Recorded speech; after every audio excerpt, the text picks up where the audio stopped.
How about Kevin Durant, former Sonic?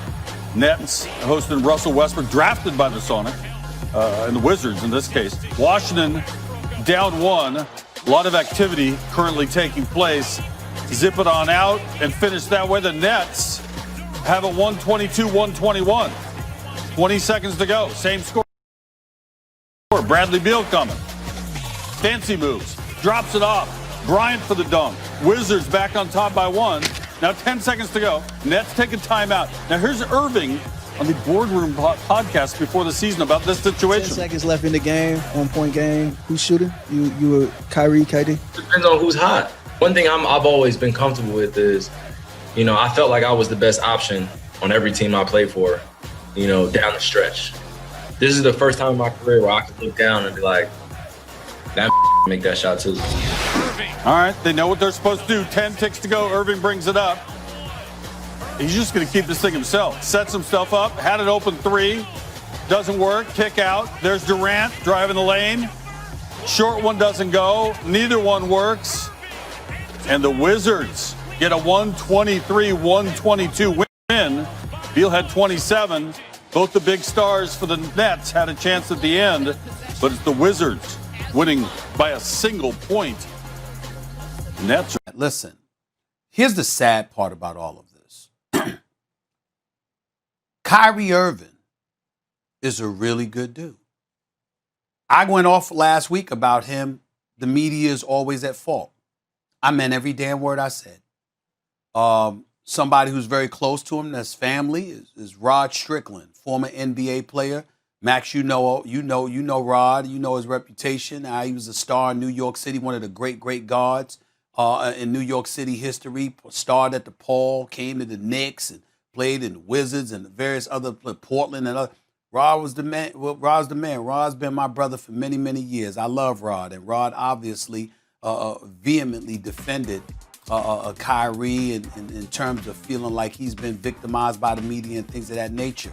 So I'm going to guard what I say because I have such respect and love for Rod that I want to make sure that I'm very clear and not incendiary with my words. Kyrie Irving is a good dude. Kyrie Irving is very philanthropic. He's very charitable. The 250,000 meals that he gave out to folks during the coronavirus pandemic, particularly early on, the money that he's dedicated, et cetera. We all know how special Kyrie can be in terms of where his heart lies. And there's no debating that about Kevin Durant either. When you research it, you see some of the things he's done in his community. Here's the issue where disaster is in their wake. Kyrie Irving and Kevin Durant are relatively sensitive dudes when it really comes to the media and some of the things the media may have to say and things of that nature. And you choose the media capital of the world? You in Brooklyn. It's not just about basketball. It's about the things you say. It's about the things you do. It's how you project yourself and the imagery that comes with it. And putting yourself in this line of fire, yeah, you're going to get fined all the time and all of this stuff for calling the media peons and stuff like that. You're just asking for trouble. And you're asking to be distracted. And neither of them have the patience to be distracted by anybody. And so when you do that, particularly in the media capital of the world, sure, that's going to put more of an onus of winning on your shoulders, but it's going to give people the license to further dissect every little thing you do. And as a result, you're not going to have the level of peace and the freedom, as Kevin Durant once said, to just play ball, let us hoop. Folks are not going to give you that. And as a result, that's where the recipe of disaster comes in. Because with Kyrie calling the media peons and talking about he's not going to talk to them, all right, they're going to talk to Durant. And they're going to ask Durant about Kyrie. They're going to call to LeVert and Dinwiddie and all of it and ask them about Kyrie. It's going to be a headache. That's what I foresee. I hope I'm wrong. I agree. I don't think it's going to be a disaster, though. I don't think they're going to win the championship, and I don't know that they get out of the East. That depends on how much KD has after the surgery, after the injury, although he looked pretty good. He looked pretty smooth, and he's getting back, and he'll look better and better. And that'll really determine whether it's a disaster or not, right? But I have some comments about Kyrie's comments. First of all, Kyrie's rich enough to pay $25,000 fine for not talking to the media. That's his prerogative. And a lot of people get angry behind that, right? I agree. Not me. Not me. He's rich enough to do it. That's his business if he wants to do it. But I do want to mention, I do want to comment about his comments calling the media pawns, okay? First of all, I agree with what you said, and I've made that point. You're pushing it on your teammates, like KD. That's not leadership. You're not leading. But in terms of calling the media pawns, I'll just speak for myself. Kyrie, you calling me a pawn? For whom? Are you saying for my corporate paymasters, for ESPN or Disney? Because when Colin Kaepernick kneeled, what did I do, Stephen A? I supported him the entire time against the NFL. He's a business partner of ours. Or when Daryl Morey made the comments about China, and people were scared to say anything about China. I mentioned on this show, does China have such influence we can't say repressive communist governments are bad anymore? Right? Came out and said it. During the Black Lives Matter movement, et cetera, et cetera. I've never been scared to speak my mind. Now, I do have corporate paymasters, no question about it. So do you, Kyrie. So do you.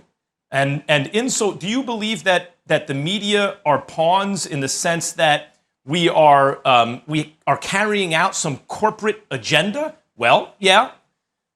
We love basketball. We love watching basketball. We love making money talking about people watching basketball, just like you love making money and it gives you a platform playing basketball. So, Stephen A., when I hear him use language like that, sort of kind of tangentially to your point, it seems like he is positioning himself or positioning the media as the enemy. It's not going to do him any favors, as you mentioned, in the media capital of the world. By paying the fine and not talking, he's not doing his teammates any favors. And at a certain point, Kyrie, you have to ask yourself, why is it that teams that you are on have underachieved? Yes, the Cavs did win a championship. But I mean, Boston, Brooklyn, there are teams you've been on with a lot of talent where their one-loss record goes down when you're on it. That should never happen. You may be the most skilled player who ever lived. You're certainly in that conversation and one of the most talented players of all time, and I think the best show in the NBA and arguably in sports. That should never happen, that a team doesn't get better with you on it, and yet that has happened. At a certain point, you have to look in the mirror and ask yourself about your own behavior. In the end, what it comes down to, guys, last point, what it comes down to is this. He doesn't have to talk to the media if he doesn't want to, particularly if he's willing to pay the fines. And I'm not encouraging him to do so. He can do what he wants to do. But in the end, when you talk about all of these things that have nothing to do with basketball, last time I checked, what people ask you about is basketball. And so you being averse to answering questions about your job that you perform in front of millions every night is a bit befuddling. It's confusing, but it's his prerogative. I wish him nothing but the best.